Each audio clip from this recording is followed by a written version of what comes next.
அன்ஷிதாவ சௌந்தர்யாவோட fans இன்னைக்கு தலையில தூக்கி வச்சு கொண்டாட போறாங்க. அதே மாரி முத்துக்குமரோட ஃபேன்ஸ் வந்துட்டு என்ன பண்ண போறாங்க அப்டின்னா, அன்ஷிதாவ போட்டு பொளக்க போறாங்க. ஸோ வந்துட்டு அவங்களுக்கு தான் நெகட்டிவ் கிரியேட் பண்றது ரொம்ப ஈஸியாச்சே. ஸோ அன்ஷிதாவ பத்தி நெகட்டிவா ஏதாவது ஸ்ப்ரெட் பண்ணிட்டு இருப்பானுங்க. அதெல்லாம் நம்ம கண்டுக்க தேவையில்ல. ஸோ வந்துட்டு உனக்கு ஒரு பெரிய ஹக் கொடுக்கணும் அப்டி சொன்னாங்க. ஸோ சோஷியல் மீடியால வந்துட்டு அந்த செங்கலா டாஸ்க்ல வந்துட்டு அன்ஷிதா ரொம்ப உடைஞ்சு போயிட்டு அந்த சௌந்தர்யாவ போயிட்டு ஹக் பண்ணியிருப்பாங்க. அத வந்துட்டு எல்லாரும் வந்து டேக் பண்ணி அன்ஷிதாவுக்கு டேக் பண்ணி, நீங்க உள்ள போயிட்டு இதே மாரி சௌந்தர்யாவுக்கு நீங்க பெரிய ஹக் குடுக்கணும் அப்டி சொல்லியிருப்பாங்க. அதே மாரி அன்ஷிதாவும் வந்துட்டு பெரிய ஹக் குடுத்துருக்காங்க. நீ உடையாத, மத்தவங்க யார் வேணாலும் என்ன வேணாலும் சொல்லட்டும். நீ வெளிய உனக்கெல்லாம் பிஆர் ஒர்க்லாம் நடக்கல. உள்ளேயே ஒருத்தவனுக்கு நடக்குது. அது தெரியல. உன்ன போட்டு அடிச்சுட்டே இருக்காங்க அப்டின்னு வந்து சொல்றாங்க. ஓப்பனா உடைச்சுட்டாங்க. முத்துக்குமரன் அப்படியே பல்ல காட்டிட்டே இருக்கான். அதுக்கப்புறம் ஒரு மீட்டிங் வைக்கிறாங்க. ரவீந்திர சார் பார்க்கறதுக்கு ரொம்ப பாவமா தான் இருக்கு. முத்துக்குமரன் ஜெயிக்கிறான், ஜெயிக்கல. இவர் ஏன் இப்படி பண்றாரு அப்படின்றது வந்து தெரியல. முத்துக்குமரன் வந்து ஃபேட்மேன் கிட்ட வந்துட்டு, "அண்ணா நீங்க இனிமே வந்து உள்ள இருக்கக்குள்ளயே நான் தான் ஜெயிக்கணும். தயவு செய்து சொல்லாதீங்கண்ணா" அப்படி சொன்னா, "இனிமே சொன்னா என்ன? இனிமே வயசுக்கு வந்தா என்ன, வராட்டா என்னடா? அதான் நமக்கு எல்லாருக்குமே தெரிஞ்சு போச்சு. அவரு தான் வந்துட்டு பிஆர் உடைய ஹெட்" அப்படி சொல்லிட்டு.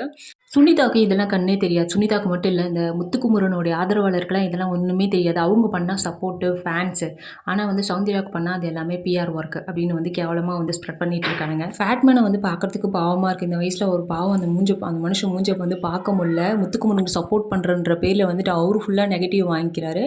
முத்துக்குமரன் தான் டைட்டில் வின் பண்ண போறாங்க. அது வந்து நமக்கு பிரச்சனை இல்ல. மத்த சீசன்லாம் கம்பேர் பண்ணீங்க அப்படின்னு வச்சுக்கோயேன், டைட்டில் வின்னர் ஆவறவங்க வந்துட்டு ஒண்ணு ஹவுஸ்மேட்ஸ் எல்லாம் வந்து எல்லாரும் கார்னர் பண்ணப்படுவாங்க.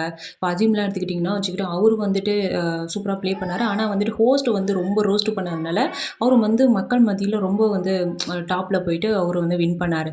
இல்லன்னா மத்தவங்க எல்லாருமே ஹவுஸ்மேட்ஸ் எல்லாரும் வந்து கார்னர் பண்ணதுனால அவங்க வந்து ஹீரோவா தெரிவாங்க. ஆனா இந்த சீசன்ல இவன் வந்துட்டு ஸ்ட்ராட்டஜின்ற பேர்ல ஒரு கேவலமான ஸ்ட்ராட்டஜி போட்டு ஒரு கேம விளையாண்டான். அது வந்து மாசு சூப்பரு அப்படின்ற அளவு மாசு சூப்பர் அளவுன்ற அளவுலாம் இந்த சீசன்ல வந்துட்டு எவனுமே பண்ணல.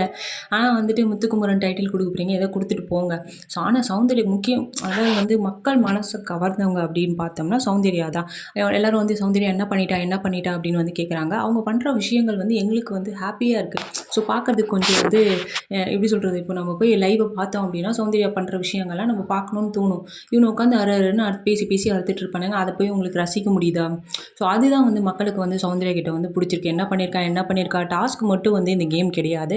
எப்படி சர்வைவ் ஆகுறாங்க? மக்கள வந்துட்டு எவ்வளோ இப்போ வந்துட்டு ரொம்ப ஒரு ஸ்ட்ரெஸ்ஸா இருக்கும்போது தான் நம்ம டிவியோ, இல்ல பிக் பாஸோ ஏதோ பார்க்குறோம். அந்த நேரத்தில வந்து இவங்க சண்டை போட்டுக்கிட்டு பார்த்தா நமக்கு இன்னும் தான் ஸ்ட்ரெஸ் ஆகும். அத வந்து தீர்க்கிற மாரி வந்து சௌந்தர்யா சில விஷயங்கள் பண்றது கொஞ்சம் சிரிக்க வைக்குது. அதனால தான் வந்து மக்களுக்கு பிடிச்சிருக்கு.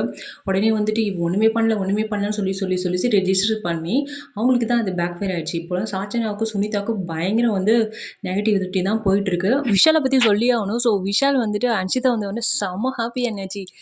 தர்ஷிகாவ பார்த்த உடனே அந்த அளவு அவருக்கு ஹாப்பி இல்ல. ஆனா நிஜமாலுமே மனசார வந்து அன்ஷிதாவ வந்து விஷாலுக்கு வந்து பிடிச்சிருக்கு போல. அசின் எப்படிடி இருக்க? அப்படின்னு வந்து கேட்டாரு.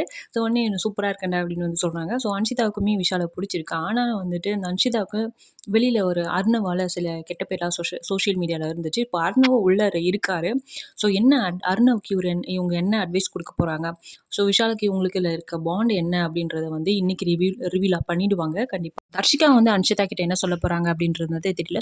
அவங்களுக்குள்ள எதுவும் இல்லன்னும்போது பெருசா வந்து தர்ஷிகாவும் வந்து சொல்ல மாட்டாங்க. வெயிட் பண்ணி பார்க்கலாம் என்ன நடக்க போகுது. அன்ஷிதா வந்து என்னென்ன யார் யாருக்கு என்ன சொல்றாங்க அப்படின்றத பார்க்கலாம். ஆனா சௌந்தர்யாவுக்கு அந்த ஹக் குடுத்தது ரொம்ப ஹாப்பி.